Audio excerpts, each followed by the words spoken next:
Umabot sa mahigit 300 Pasigueño ang natulungan ng ikalawang medical mission ni Senator Riza Ontiveros at Councilor Angelo De Leon. Dito naman isinagawa sa Barangay de la Paz. Umaga noong linggo na magdatingan ang mga residente para sa libreng serbisyo medikal. Ang programang ito ng senador sa pakikipag-ugnayan sa konsehal ay isasagawa din sa iba pang barangay sa Distrito 2 ng Pasig City. Sa susunod na linggo, mga pinagbuhatenyo naman ang matutulungan. May ECG, urinalysis, bloodworks, libreng gamot at pagkain. Ito ay pakikipagtulungan pa rin ng opisina ni Senator Riza, yung check-up na, kaya iniikot namin ang buong barangay din para rin at least pantay-pantay na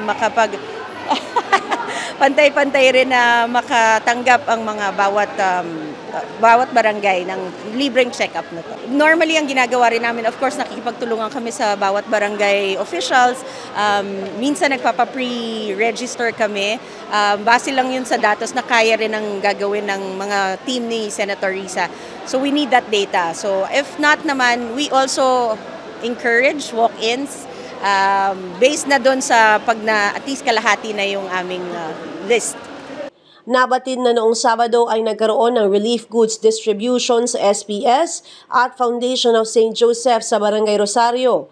Halos 500 katao na apektado ng nakaraang pagbaha ang natulungan ni Ontiveros, De Leon at ng Department of Social Welfare and Development dito. Samantalang magpapatuloy ang pantry ng pasasalamat sa isang linggo para sa kaarawan ni Consi Angelo. Yun yung pinangako niya nung, if you remember, bumaba siya sa Santolan at nangako siya na yung mga nabahaan ay bibigyan ng DSWD ayuda. So yun yung ginawa namin.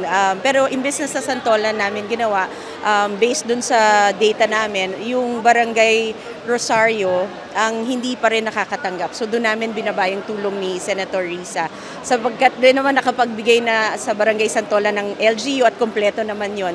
So pinabuti namin na sa Barangay Rosario namin binaba. Lahat ho ng community, sinigurado namin. Kasi since yun yung ginagawa din ng Pasig LGU natin, siyempre sa utos rin ni Mayor Vico, yun din yung ginawa namin. Talagang sinabi namin, walang hindi mabibigyan.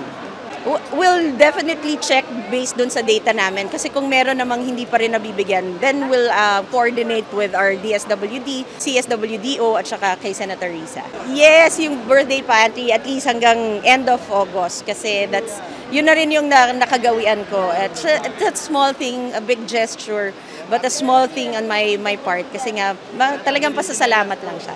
Yes, sa lahat ng mga nagba-birthday ng August din, happy birthday din po sa inyo. And maraming salamat sa tiwala. Maraming salamat din sa pakikipagtulungan.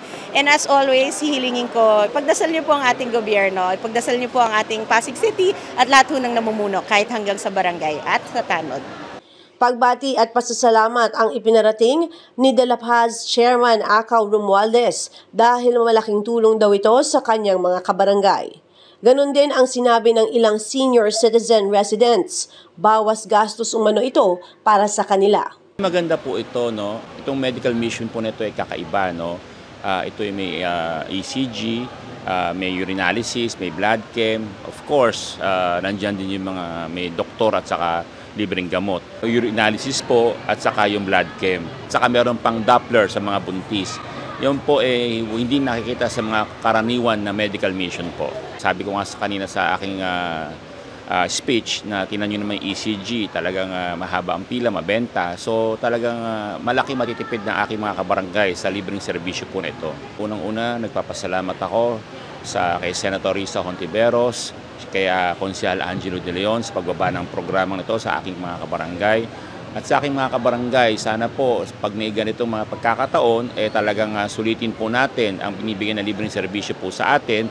At siyempre, salamat din sa mga pumunta rito at nag-avail, no, ng ating libreng medical mission para sa ating kabarangay. Pinakahuli sa lahat, binabati ko ang magandang konsehal ng isang advance happy birthday. Nagpa-ECG ako, blood sugar, basta lahat, yun mga vitamins, yung mga maintenance namin. Maraming salamat dahil malaking bagay na yun sa aming mga senior. Thank you, Konse, sa pa-birthday mo. Sana mayroon taon-taon ano. Malaking bagay na yun. Maraming salamat sa nagpa-medical mission. Nagpunta kami sa barangay at sinabing may admission dito. Yung ECG lang, saka BP. Magpapasalamat ako sa mga biyayang binigay sa amin. Maraming salamat sa mga gamot na binigay sa amin. Happy birthday! Ako si Luan Peñano para sa latest ng iNews Pasig.